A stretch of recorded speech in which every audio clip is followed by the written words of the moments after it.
आज का ये एपिसोड शुरू करने से पहले एक छोटी सी बात।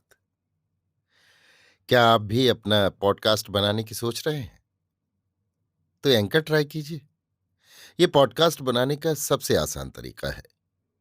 नंबर एक, ये फ्री है। नंबर दो, इसमें कई सारे ऐसे टूल्स हैं जो आपको अपने फोन और कंप्यूटर पर रिकॉर्ड और एडिट करने की फैसिलिटी देते हैं। नंबर तीन, आप अपने पॉडकास्ट को डिस्ट्रीब्यूट भी कर सकते हैं, जिससे इसे स्पॉटिफाई और दूसरे प्लेटफॉर्म पर सुना जा सके।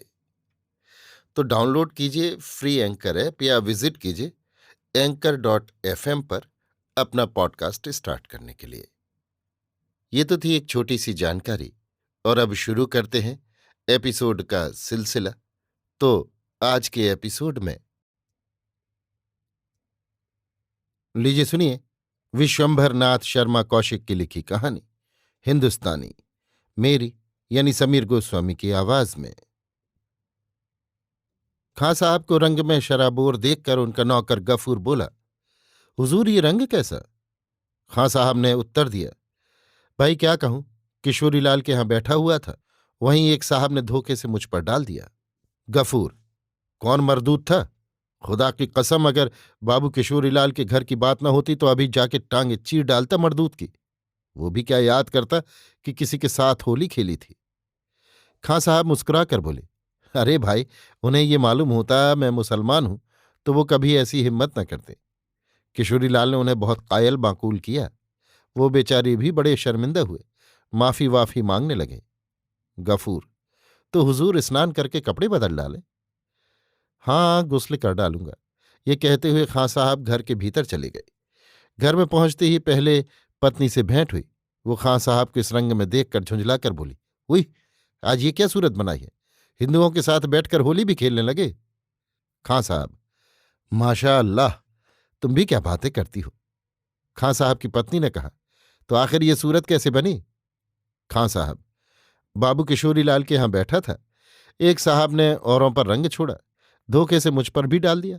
लोग हाँ हाँ करते ही रहे, मगर उन्होंने कुछ ख्याल न किया।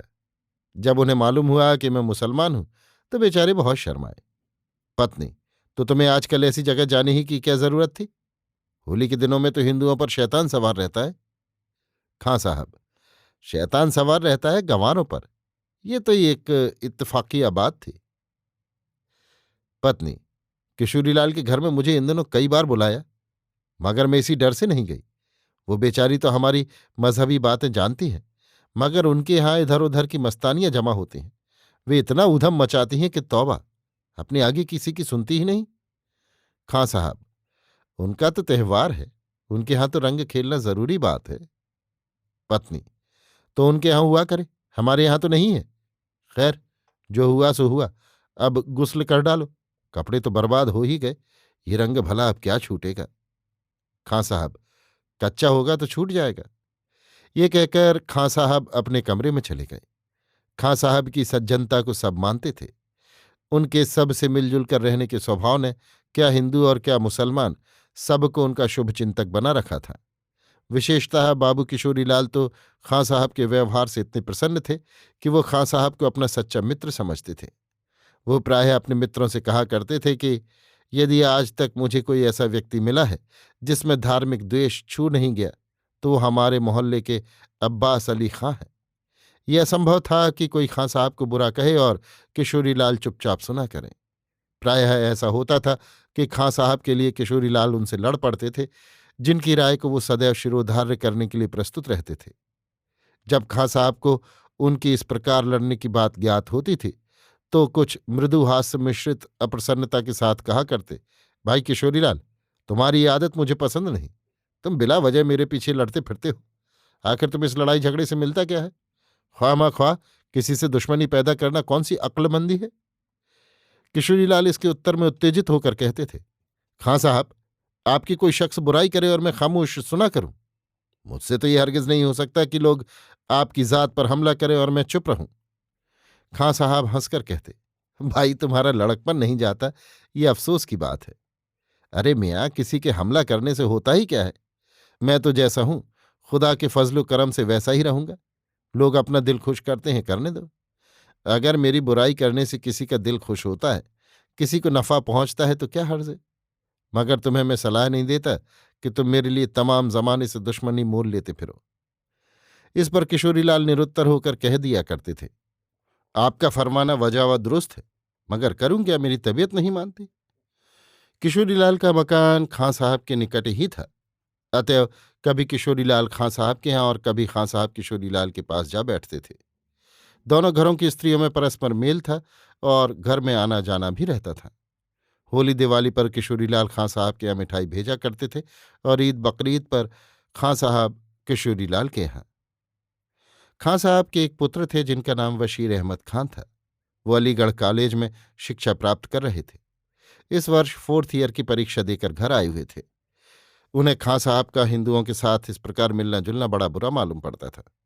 उन्होंने खां साहब से इस बात की शिकायत भी की, किंतु खां साहब सदैव उनकी बात को हंसकर टाल दिया करते थे। बशीर अहमद खां अपने एक मित्र से मिलने गए हुए थे। वहां से वो उस समय लौटे जबकि खां साहब स्नान कर रहे थे। उनके द्वार पर पैर रखते ही गफूर ने कहा, छोटे हुजूर, आज तो बड़े हुजूर ने गजब किया, होली खेल कर आए हैं। बशीर अहमद चौंक कर बोले, क्या कहा, होली खेलकर? गफूर, हुजूर खुद जाकर देख लीजिए, गलत निकले तो जो चोर की सजा वो मेरी सजा। उस वक्त आप होते तो तमाशा देखते। बशीर अहमद, मुझे ऐसी हरकतें पसंद नहीं, मैं मजहब के मामले में बहुत सख्त हूं। गफूर ने सुअवसर पाकर बशीर अहमद को भड़काने के लिए कहा, खैर जाने दीजिए, जो हुआ सो हुआ। बशीर, मुझे अब्बा जान की समझ पर अफसोस आता है। गफूर, तो खुदा के लिए जाते ही न उलझ पड़िएगा, वरना बड़े हुजूर समझ जावेंगे कि गफूर ने कच्चा चिट्ठा जड़ दिया। आप और वो तो लड़ भिड़कर एक हो जावेंगे, मुफ्त में मत्थे मुछ गरीब की जाएगी। बशीर अहमद ने इसका कुछ उत्तर न दिया और क्रोध में भरे हुए अंदर पहुंचे। खां साहब स्नान करके तौलिया से शरीर पहुंच रहे थे। बशीर अहमद ने गफूर के कारण क्रोध को दबाकर नम्रतापूर्वक कहा, आज ये बेवक्त गुस्ल कैसा? खां साहब बशीर अहमद के स्वभाव और उसके विचारों से भली भांति परिचित थे। हृदय कड़ा करके हंस दिए और केवल इतना कहा, क्या करें, एक इत्तफाकी जरूरत पेश आ गई। बशीर अहमद ने किंचित कर्कश स्वर में कहा, इत्तफाक कैसा, कुछ मालूम भी तो हो। बशीर अहमद की मां दालान में बैठी पान बना रही थी। उन्होंने वहीं से कहा, तो अब छिपाने से क्या फायदा, बतला क्यों नहीं देते? तुम तो ऐसे छिपाते हो जैसे स्वेच्छा से होली खेल कर आए हो। खां साहब कुछ अप्रसन्न होकर बोले, तुम्हारी अक्ल को तो घुन लग गया है, भला मैं स्वेच्छा से होली खेलूंगा? कहते भी शर्म नहीं लगती। लो, इस बुढ़ापे में होली खेलूंगा, तौबा तौबा। बशीर अहमद अपने क्रोध की बागें ढीला करके बोले, तो ये कहिए, आज आपने होली भी खेल डाली?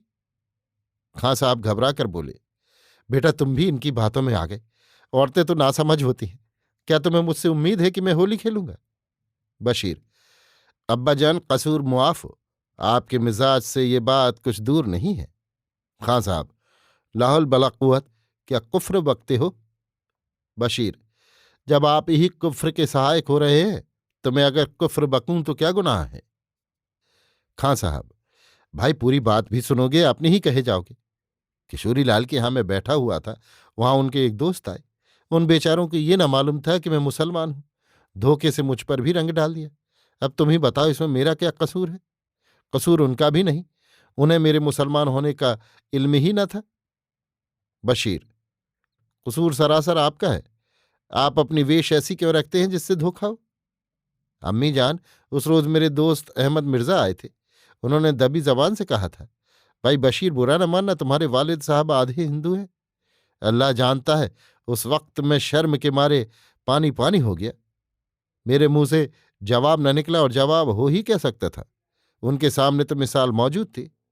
और एक अहमद मिर्जा ही पर क्या, जो सच्चा मुसलमान देखता है वही ये बात कहता है। छोटे चचा भी बारहा यही बात कह चुके हैं। कई बार उनसे और अब्बाजान से इसी बात पर बहस मुबाहसा हो चुका है। खां साहब बोले, तुम्हारे छोटे चचा में तो धार्मिक द्वेष कूट कूट कर भरा है और मुझे ताज्जुब से नफरत है। मेरा तो उसूल ये है कि हिंदू मुसलमानों को इस तरह रहना चाहिए गोया दोनों भाई भाई हैं।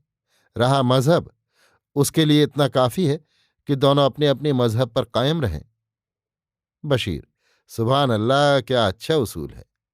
खां साहब चौकी से उतर आए और अपना कुर्ता पहनते हुए बोले, अब आजकल जबकि हिंदू मुस्लिम इत्तेहाद का सवाल जोर शोर से छिड़ा हुआ है और हमारे व हिंदुओं के बड़े बड़े उलेमा व लीडर इसके हामी हैं, तब तुम क्या इस उसूल को गलत नहीं कह सकते?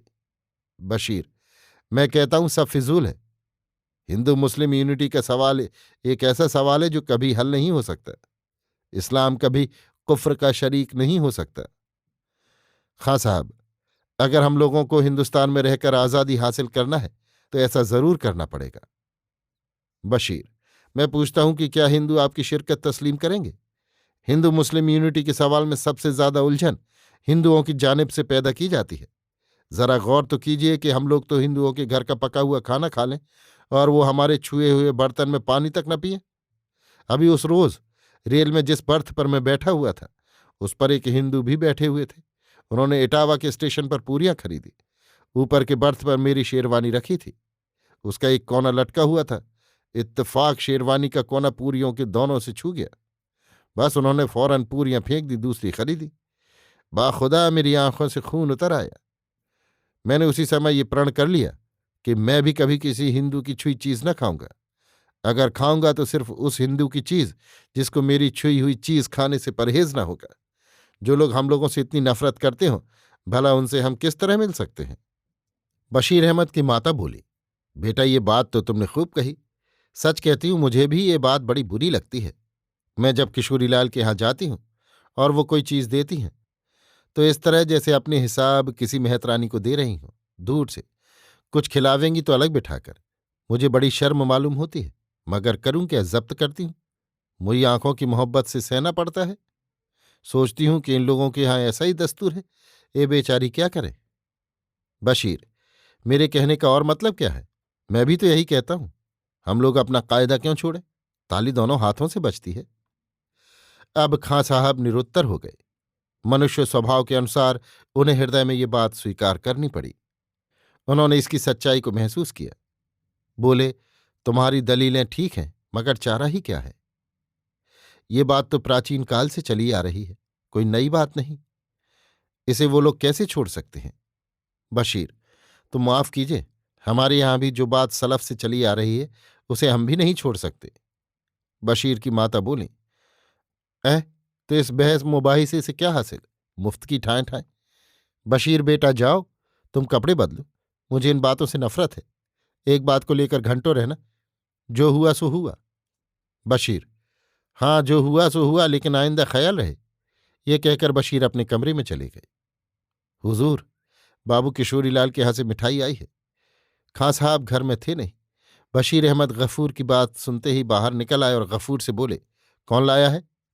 गफूर ने उत्तर दिया, उनका नौकर दरवाजे पर खड़ा है। अंदर से कोई बर्तन मंगवा दीजिए तो उसमें ले लूं। अच्छा अच्छा, आप ही क्यों तकलीफ करेंगे, मैं ही दासी को बुलाए देता हूं। ये कहकर गफूर जनानी ड्योढ़ी की ओर बढ़ा। बशीर अहमद बोल उठे, रहने दो, भोजन पकाने वाली को आवाज देने की जरूरत नहीं, वापस कर दो। गफूर चकित होकर बोला, वापस कर दो? बशीर, हाँ वापस कर दो। गफूर, क्यों? बशीर अहमद भ्रकुटी चढ़ाकर बोले, जो मैं कहता हूं वो करो।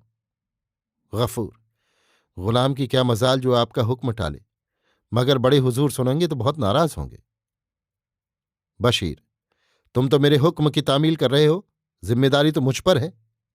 गफूर, मुझे हुक्म की तामील में कोई उज्र नहीं, मगर हुजूर अच्छी तरह इस पर गौर कर ले।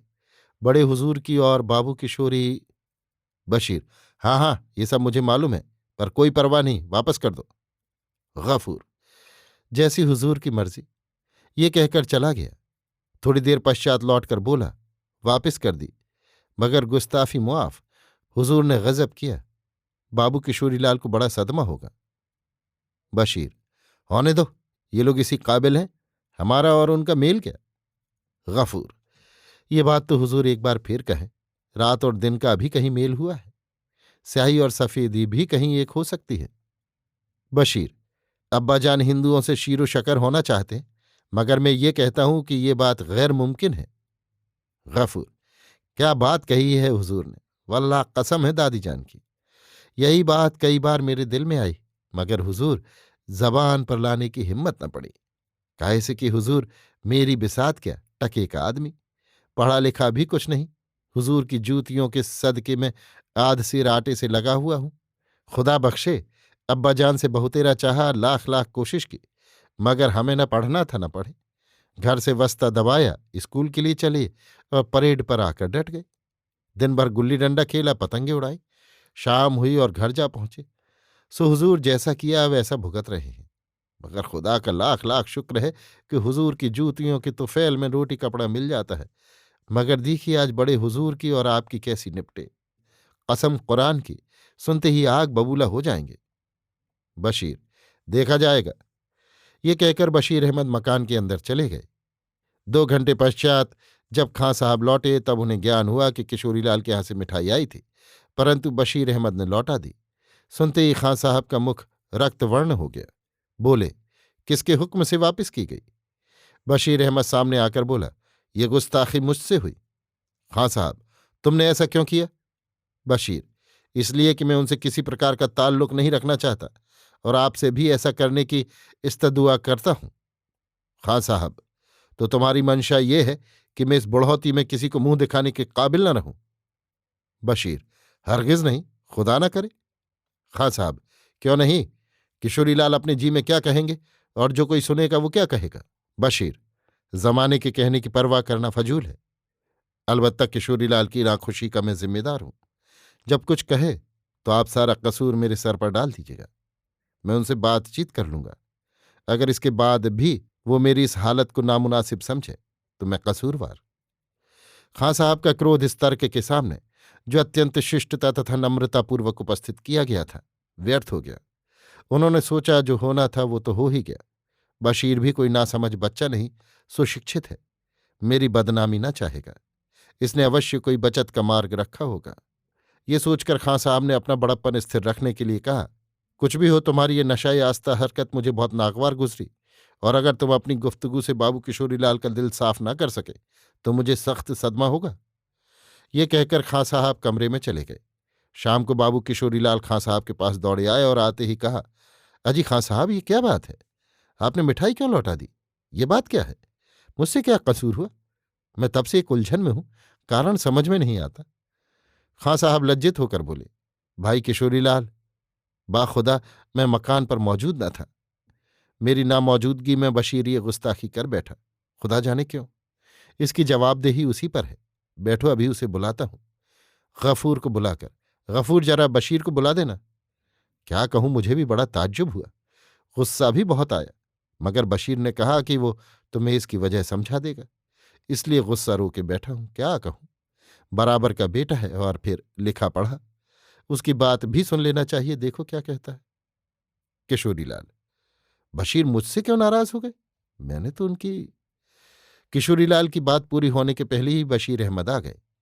किशोरीलाल को देखते ही खां साहब बोले, भाई बशीर, किशोरीलाल शिकायत लाए हैं और इनकी शिकायत मेरे सर आंखों पर, लेकिन सारे कांटे तुम्हारे ही बोए हुए हैं। बशीर अहमद किशोरीलाल से बोले, बिला शक इसमें अब्बाजान का कोई कसूर नहीं, मैंने अपनी मर्जी से मिठाई वापस की थी।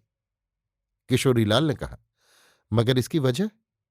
बशीर, बहुत बड़ी वजह तो यह है कि जब आप हमारे घर की और हमारी छुई हुई चीज को नहीं खाते तो हम आपकी छुई हुई चीज क्यों खावें? किशोरीलाल को ऐसा उत्तर मिलने की आशा स्वप्न में भी नहीं थी। कुछ देर तक वो सन्नाटे में बैठे रहे, कुछ समझ में नहीं आता था कि क्या जवाब दें। बशीर, ये कोई दलील नहीं है। मेल मोहब्बत की पहली बात तो ये है कि वक्त पड़ने पर हम आपको और आप हमें अपने हाथ से खिला सकें। जब आप हमारे हाथ का छुआ हुआ पानी भी नहीं पी सकते तो फिर मेल मोहब्बत का क्या जिक्र? हम इस तौहीनी को कभी नहीं सह सकते कि एक तरफ तो आप ये कहते फिरें कि खां साहब को हम अपना सगा भाई समझते हैं, और दूसरी तरफ ये कि अगर खां साहब का कपड़ा आपकी किसी भी चीज से छू जाए तो आप उसे नाली में फेंक दें। किशोरीलाल, आप तो मजहबी बातों पर आ गए। बशीर, मजहब को ताक पर रख दीजिए, राजनीतिक मुल्की मुआमिलात की नज़र से इस पर गौर कीजिए। ये जमाना तरक्की का है। हमको चाहिए कि हम जमाने के साथ चलकर अपनी हस्ती कायम रखने की कोशिश करें और दूसरी कौम के सामने मुमताज बने। पुरानी लकीरें पीटने से अब काम नहीं चल सकता। क्या आप बतला सकते हैं कि अगर हमको ब्रिटिश कौम की गुलामी से छुटकारा मिल गया तो हिंदू मुसलमानों के या मुसलमान हिंदुओं के मातहत होकर रह सकेंगे? मैं तो कहता हूं ये गैर मुमकिन है। इसलिए ये नतीजा निकलता है कि अगर हिंदुस्तान आज आज़ाद हो तो हिंदू मुसलमानों में ताज्जुब और छुआछूत के ऐसे झगड़े उठ खड़े होंगे कि हम एक बला से निकलकर दूसरी बला में फंस जाएंगे, जो पहली से ज्यादा खतरनाक है। किशोरीलाल बोले, आप लोगों पर जो इल्जाम रखते हैं वही इल्जाम आप पर भी आता है। क्या आप ठंडे दिल से कह सकते हैं कि आप लोग हमको उसी नज़र से देखते हैं जिस नज़र से कि एक मुसलमान को देखते हैं? मान लीजिए कि आज मैं आपके साथ बैठकर खा लूं, तो क्या आपके दिल में ये ख्याल जाता रहेगा कि मैं काफिर हूं? आप गाय की कुर्बानी करते हैं, इससे हम लोगों को कितना दुख होता है। क्या आप हमेशा के लिए छोड़ सकते हैं?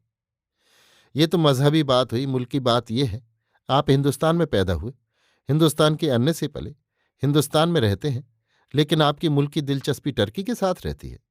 अगर आज हिंदुस्तान आज़ाद हो जावे और कल टर्की हिंदुस्तान पर कब्जा जमाने की नीयत से इस पर हमला करे, तो क्या आप हिंदुस्तान के साथ खड़े होकर हिंदुस्तान को टर्की के पंजे से बचाने की कोशिश करेंगे? किशोरीलाल के इन प्रश्नों से बशीर अहमद चकराए। उनको ज्ञात हो गया कि किशोरीलाल को भूल से उन्होंने मुलायम चारा समझ रखा था। वो कुछ देर तक चुप रहे, तत्पश्चात बोले, इसमें कोई शक नहीं कि सारा कसूर आप ही लोगों का नहीं, कुछ हम लोगों की भी खता है। किशोरीलाल, अब आप राह पर आए। जनाब, सच बात तो यह है कि आप लोगों को उस समय हम लोगों पर इल्जाम रखने का हक हासिल होगा जब आप अपने जी से इन बातों का ख्याल दूर कर देंगे। किसी हद तक मजहबी इख्तिलाफ बुरा नहीं है। आप लोगों में भी 72 फिरके हैं और हर एक उनमें से अपने को अच्छा समझता है। हम लोगों में भी सैकड़ों मत हैं। ईसाइयों में भी रोमन कैथोलिक और प्रोटेस्टेंट का झगड़ा है, मगर इनको उनसे कोई नुकसान नहीं पहुंच सकता। सवाल तो ये है कि आप अपने को हिंदुस्तानी समझें। हिंदुस्तान के हर एक आदमी को, चाहे वो किसी मजहब का हो, अपना भाई समझें और उसकी जानो माल की हिफाजत के लिए आप जमाने भर के मुकाबले में खड़े हो सकें। उसके हक भी उतने ही हों जितने आपके हैं। उसकी आबरू को आप अपनी आबरू समझें, उसके दुख को आप अपना दुख समझें। जिस दिन आप इन बातों को दिल से मानने लगेंगे, उस दिन हम लोग भी आपके यहाँ खाना अपने लिए फख्र की बात समझेंगे। पर आप सिर्फ ये कहें कि आप हमारे घर का खा लेते हैं, इसलिए हम भी आपके घर का पका हुआ खा लें, तो जनाब ये बात गैर मुमकिन है। आपका जी चाहे खाइए, आपका जी चाहे ना खाइए, हम खुश, हमारे ईश्वर खुश।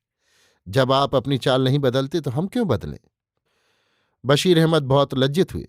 गए थे नमाज बख्शवाने, उल्टे रोजे गले पड़े। बड़ी देर तक सिर झुकाए सोचते रहे। इसके पश्चात सिर उठाकर बोले, अगर मैं अपनी ओर से इन बातों का इत्मीनान दिला दूं तो? किशोरीलाल, अगर आप मुझे ये विश्वास दिला दें कि आज से आप हिंदुस्तान तथा हिंदुस्तानियों को उसी नज़र से देखने लगे जिस नज़र से कि मैं या कोई भी सच्चा हिंदुस्तानी देख सकता है, तो मैं आपके साथ खाना खाने के लिए तैयार हूं। मैं इसके लिए तैयार हूं। ये कहकर बशीर उठकर अपने कमरे में गए और कुरान शरीफ की एक प्रति ले आए। कुरान शरीफ की एक प्रति किशोरीलाल को दिखाकर बोले, इससे आपको यकीन हो जाएगा। किशोरीलाल, बेशक। बशीर अहमद ने कुरान शरीफ की प्रति पर हाथ रखकर कहा, मैं कुरान शरीफ को गवाह करके कसम खाता हूं कि आज से मैं अपने को हिंदुस्तानी समझूंगा। हिंदुस्तानियों को दुनिया की समस्त कौमों से, चाहे वो तुर्क हो चाहे अरब, अच्छा समझूंगा और हमेशा उनकी जानो माल की हिफाजत में दूसरी कौमों के मुकाबले खड़े होने के लिए तैयार रहूंगा। गाय की कुर्बानी कभी न करूंगा और उन तमाम बातों को दिल से मानूंगा जो एक सच्चे हिंदुस्तानी के लिए मानना जरूरी है। कहिए, अब आपको यकीन आ गया? किशोरीलाल, बेशक। अब आप दस्तरख्वान बिछवाइए, मैं आपके साथ खाना खाऊंगा। तुरंत दस्तरख्वान बिछाया गया। खां साहब, बशीर अहमद तथा किशोरीलाल ने एक साथ बैठकर भोजन किया। उस समय उन दोनों में न कोई हिंदू था न मुसलमान, वरन 3 हिंदुस्तानी थे जो अपने हिंदुस्तानी होने का प्रमाण कार्य रूप में दे रहे थे। अभी आप सुन रहे थे विश्वंभरनाथ शर्मा कौशिक की लिखी कहानी हिंदुस्तानी, मेरी यानी समीर गोस्वामी की आवाज में।